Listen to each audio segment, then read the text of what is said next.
Hi guys, so Brexit is once again showing itself not just to be a massive waste of time, but also an expensive one at that. Here Sky News visited Portsmouth to see the new border control post that may end up being bulldozed.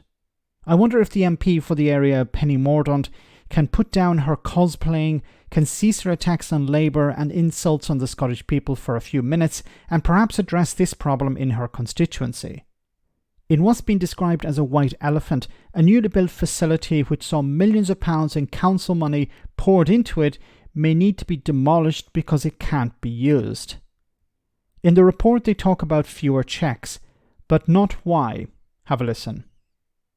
Behold the brand new border control post at Portsmouth International Port. Built to carry out safety checks on food and plant imports starting next month, there's just one problem. Many of those checks are no longer needed, making this a £24 million Brexit white elephant. No, none of this is going to be used. None of it, no. It's huge. Half of this building will be mothballed. I mean, the whole building's been mothballed for the last 2 years. Owned by Portsmouth City Council, the port put in £7 million of council taxpayers' money to meet government specifications set out 3 years ago that have changed 5 times since.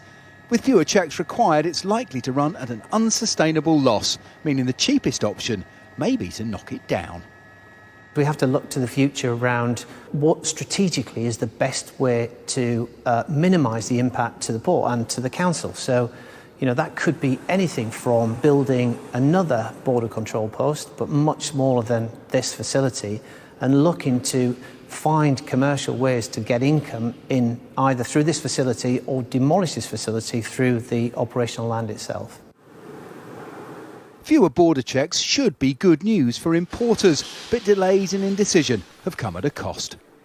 This place was built to be able to check up to 80 truckloads of food a day, but now the government's cut the number of border checks. That could be as few as 5, which means half of these bays will never be used. And it's not just here in Portsmouth. Privately run ports across the country have built facilities they no longer need, spending money they can't recover to provide border checks that might not be commercially viable.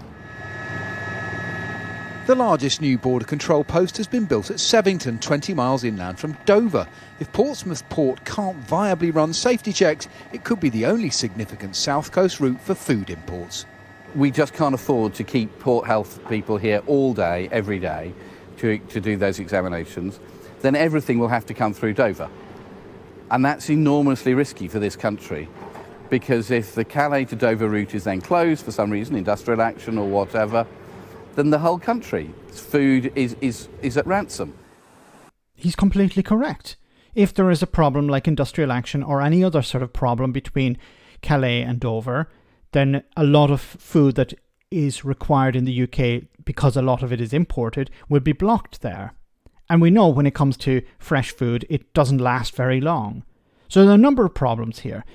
Let's get back to the main point. The main point of Brexiteers said that Brexit would lower costs, would make life cheaper for people.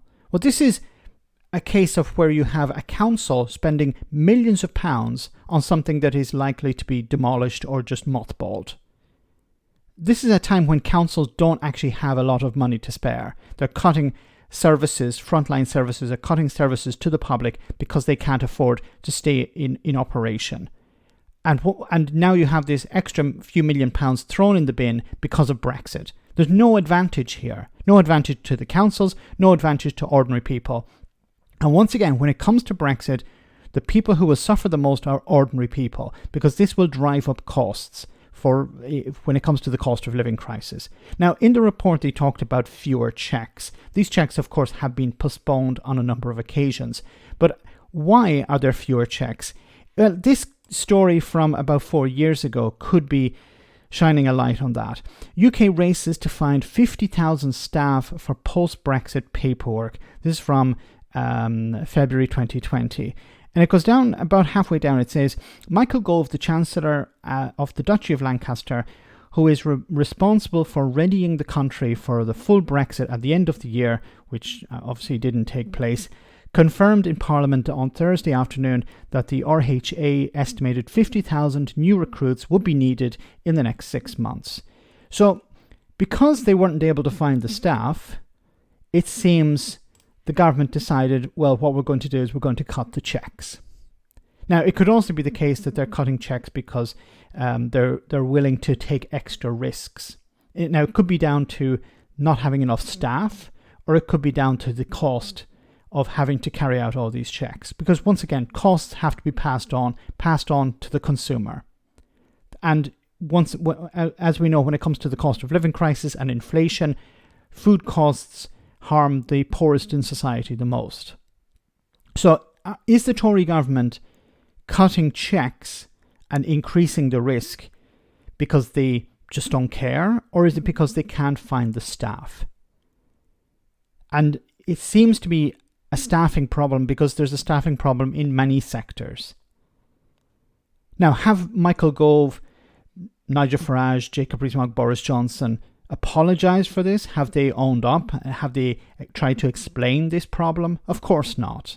They are continuing with their rhetoric and rants about how great Brexit is and that the benefits are there for everyone to see. Let me know in the comment section, guys, what you think. As always, your comments are greatly appreciated. Thanks a lot.